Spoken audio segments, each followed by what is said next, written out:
BJP को कोई challenge नहीं है तो फिर यूनियन मिनिस्टर ऑफ हेल्थ ने चिट्ठी लिख के कोविड का प्रोटोकॉल बता के उस रैली को, उस भारत जोड़ो यात्रा को बंद करने के लिए कहा और उसी तारीख में जन आक्रोश यात्रा रखी जाती है आपके बीजेपी प्रधान के द्वारा राजस्थान में। जन आक्रोश रैली में सर ऐसी कोई एडवाइस नहीं दी गई, कोई ऐसी एडवाइस तो नहीं आई कि सब रैलियों को कोविड प्रोटोकॉल के तहत रोका जाए। एक को बंद करने के लिए कहा और दूसरी तरफ एक रैली रखी बीजेपी ने। आजकल ये जो लव जिहाद के मामले दिखने में आ रहे हैं, कुछ हिंदू लड़कियों को वर्गला कर उनसे शादी की जाती है, बाद में मार दिया जाता है या अलग अलग तरीके से वारदातें होती हैं, मुझे लगता है कि जो कि बहुत मतलब सोसाइटी ये लव जिहाद नहीं है बल्कि ये हेट जिहाद है। जो भारत जोड़ो यात्रा हो रही है राहुल गांधी की, उससे कहा जा रहा है कि बीजेपी को इनसिक्योरिटी है, डर है, उसके बारे में आपकी क्या राय है?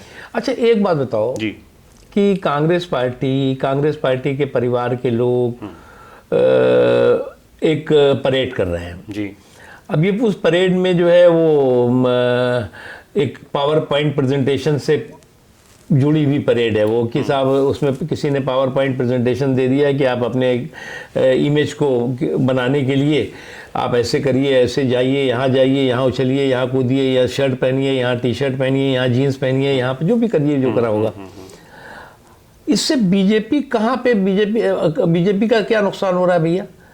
ये बीजेपी क्यों परेशान होगी? जी, बीजेपी परेशान कांग्रेस नहीं जो है ग्रैंड ओल्ड पार्टी के ब्रांड न्यू जो सपूत हैं या ब्रांड न्यू जो लीडर हैं, वो अपनी इमेज को चमकाने के लिए अगर कोई कार्यक्रम करे, देखिए ये शुद्ध रूप से देश को जोड़ने के लिए नहीं है बल्कि कांग्रेस को जोड़ने के लिए की कोशिश है, वो भी जोड़ नहीं रही है।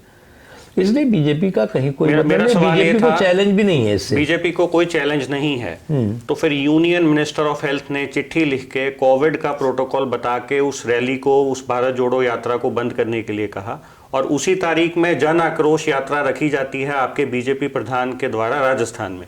तो ये एक बात आप बताओ, ये जो कोविड का प्रोटोकॉल है जी, इस पे पॉलिटिकल प्रेजुडिस जो लोग करना चाहते हैं या इसमें राजनीतिक पूर्वाग्रह से सोचना चाहते हैं, वो बिल्कुल बेवकूफ़ी की बातें हैं जी। अरे भाई आज जो है वो अगर कोविड की आहट भी है, हमारे देश बहुत सौभाग्यशाली है कि हमने जो है वो जब कोविड की पहली लहर आई तो हमने जो व्यवस्थाएं कर रखी हैं आज, तो ऊपर वाला ना है कि उस तरह की स्थिति आए, लेकिन हम उस तरह से पूरी तरह से चौकन्ने भी हैं और सुविधा संपन्न भी हैं। इसलिए पैनिक की जरूरत नहीं है, प्रिकॉशन की जरूरत है। वो बिल्कुल ठीक है। और जो हेल्थ मिनिस्टर ने प्रिकॉशन के लिए जो है वो उनको एडवाइजरी दी जी। तो कोई भी रैली, कोई भी कार्यक्रम होता है तो जो प्रिकॉशन की एडवाइजरी होती है उसको पॉलिटिकल प्रेजुडिस के साथ अगर देखेंगे तो वो देश के हित में नहीं होगा। जन आक्रोश रैली में सर ऐसी कोई एडवाइस नहीं दी गई, कोई ऐसी एडवाइस तो नहीं आई कि सब रैलियों को कोविड प्रोटोकॉल के तहत रोका जाए। एक को बंद करने के लिए कहा और दूसरी तरफ एक रैली रखी बीजेपी ने। देखिए जो भी उसमें कोई हो रैली, अगर भीड़ भाड़ के बारे में कोई एडवाइजरी जाती है तो वो सबके लिए जाती है। दूसरा सवाल इसके बाद नकवी साहब मेरा ये है, आजकल ये जो लव जिहाद के मामले दिखने में आ रहे हैं, कुछ हिंदू लड़कियों को वर्गला कर उनसे शादी की जाती है, बाद में मार दिया जाता है या अलग अलग तरीके से वारदातें होती हैं, मुझे लगता है कि जो कि बहुत मतलब सोसाइटी ये लव जिहाद नहीं है बल्कि ये हेट जिहाद है। हाँ, तो इस हेट जिहाद में जो मुस्लिम्स इन्वॉल्व हैं, जो ज्यादातर केस जो हमने देखे हैं वो मुस्लिम लड़के हैं और हिंदू लड़कियां हैं, इसके बारे में आपकी क्या राय है? देखो, क्राइम को कम्युनल कलर मत दो आप जी। क्राइम है जी। उसमें हिंदू, मुसलमान, सिख, ईसाई कहाँ से आ जाता है भाई?